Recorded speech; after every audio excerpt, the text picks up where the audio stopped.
কিনা ইনশাল্লাহ যে তাহলে গরু বেচার কথা তাহলে মামা গরু বিয়ে হইতেছে না, মানে প্রচুর গরু আছে, মানে চাহিদা মতো গরু আছে, বলে গরু অনুযায়ী আপনার কাস্টমার কম, যে হারে গরু বিকার কথা এই হারে গরু বিকতেছে না, মানে চাহিদা মতো আপনার প্রচুর গরু ইনশাল্লাহ ব্যবসায়ীরা আনছে কাস্টমারের জন্য, কিন্তু গরু অনুযায়ী আপনার কাস্টমার পাইতেছে না, মানে গরু না না আপনার প্রচুর দেশি গরু, মানে ইন্ডিয়ান কোনো গরু আসে না বাজারে, যা আছে সব আপনার লিগেল গরু আছে, স্থানীয় গরু আছে, মানে ইন্ডিয়ান কোনো গরু আপনার আমাদের বাজারে আসে না। মনে করেন অন্য বছর থেকে মনে করেন প্রতি গরুতে আপনার 5-7 হাজার টাকা মানে ডিফারেন্স নিচেতে আছে, কম আছে।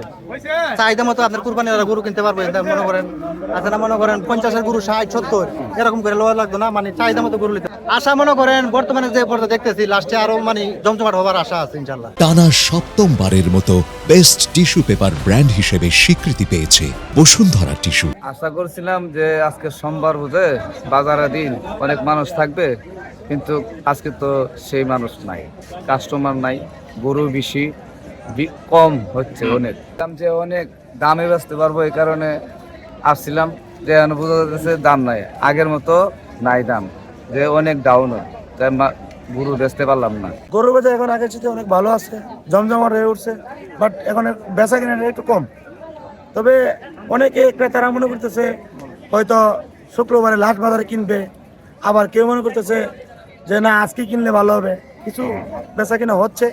তো আগের তুলনায় এখন বাজার একটু টান, আগের চেয়ে টান, দুপুরের দিকে একটু আসছিল। দাম রিজনেবলের ভিতরে আছে, এত বেশিও না কমও না, মিডিয়ামের ভিতরে আছে।